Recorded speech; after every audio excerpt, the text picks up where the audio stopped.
সংবাদ সবাইকে স্বাগত জানাচ্ছি। আমি ফিরোজ তোহা। শুরুতে সংবাদ শিরোনাম জানিয়ে দিব সর্বশেষ গুরুত্বপূর্ণ আপডেট সংবাদ। শুরুতেই জানিয়ে দিব ছাগলকাণ্ডের সেই মতিউর রহমানের স্ত্রী পুত্র সহ মতিউরের বিদেশে যাত্রায় নিষেধাজ্ঞা। বারবারই ছাগলকাণ্ডে আলোচিত মতিউর রহমান এবার তার স্ত্রী লায়লা কানিজ এবং পুত্র আহমেদ তৌফিকুর রহমান অর্ণবের বিদেশ গমনে নিষেধাজ্ঞা দিয়েছে আদালত। আজ ঢাকা মহানগর দায়রা জজ মোহাম্মদ শামসুল জগলুল হোসেনের আদালত আবেদনের পরিপ্রেক্ষিতে এই আদেশ দেন।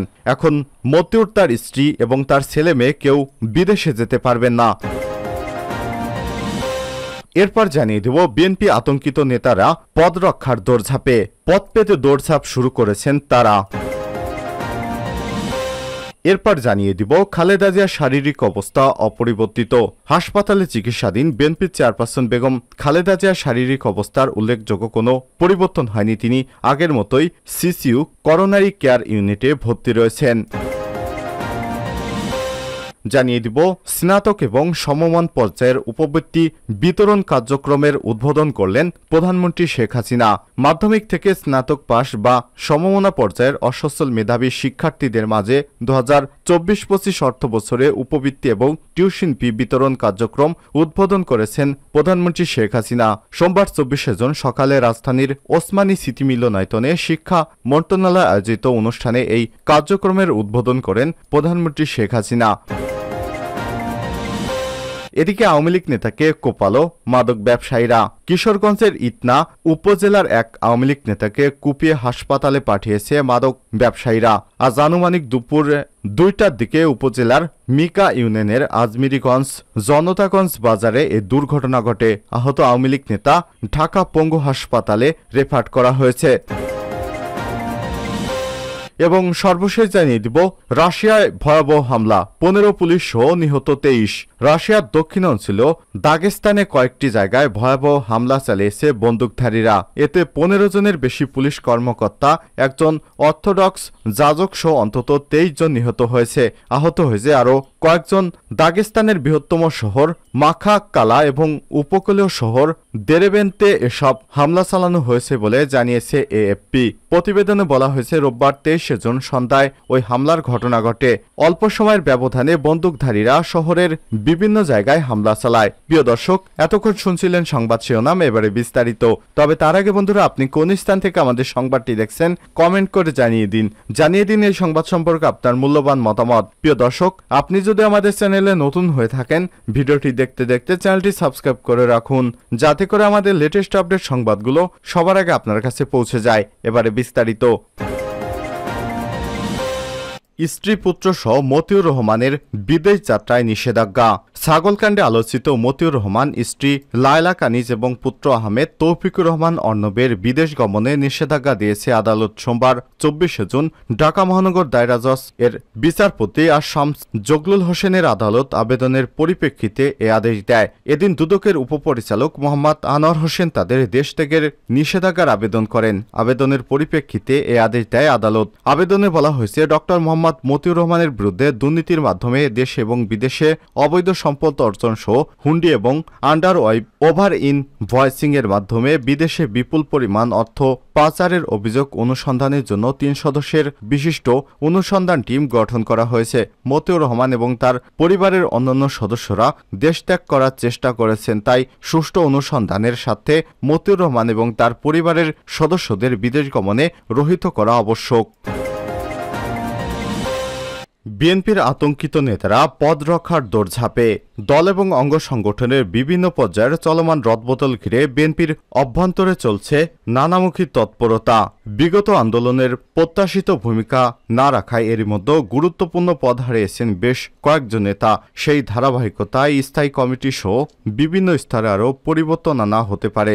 এ নিয়ে আতঙ্কে রয়েছেন বয়োজ্যেষ্ঠ এবং আলোচিত অনেক নেতা। নিজ নিজ পদ এবং দলের সম্মানজনক অবস্থান ধরে রাখতে তাদের অনেকেই নানামুখী তৎপরতা চালাচ্ছেন বলে সংশ্লিষ্ট সূত্র থেকে জানা গেছে।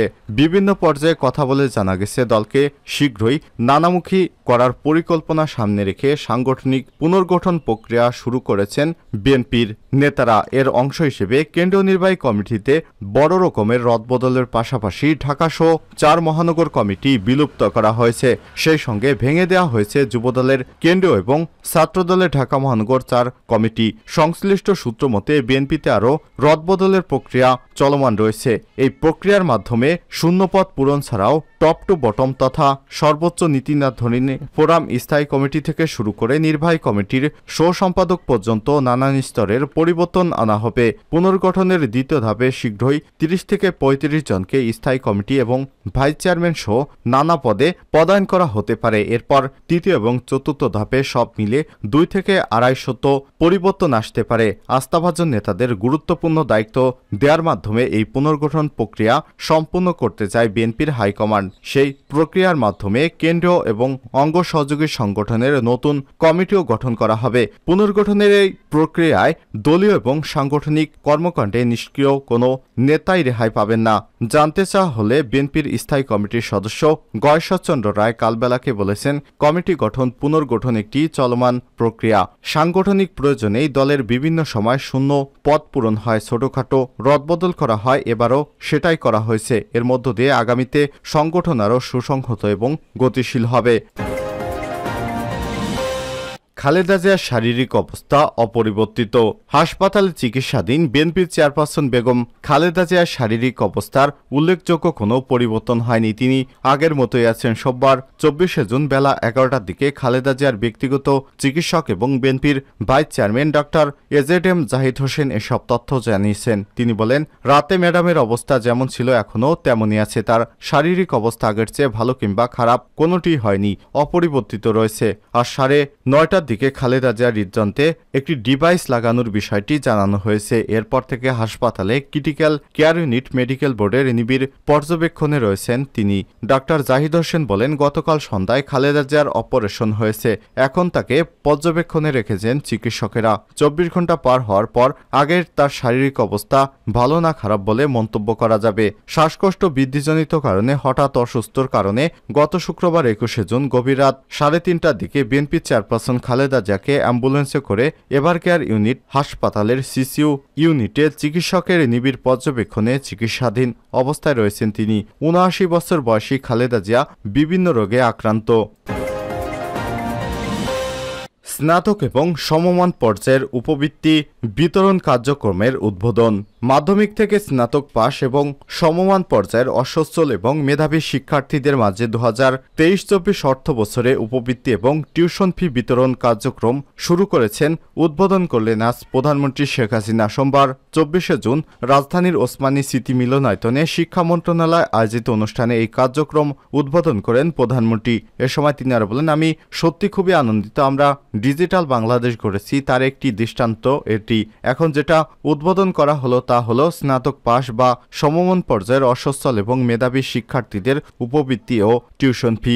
এটি সম্পূর্ণ ডিজিটাল পদ্ধতিতে যার যার অ্যাকাউন্টে চলে যাবে। তারা নিজেরাই এটি সংগ্রহ করতে পারবেন। ডিজিটাল পদ্ধতিতে উদ্বোধন করতে পেরে আমরা আনন্দিত।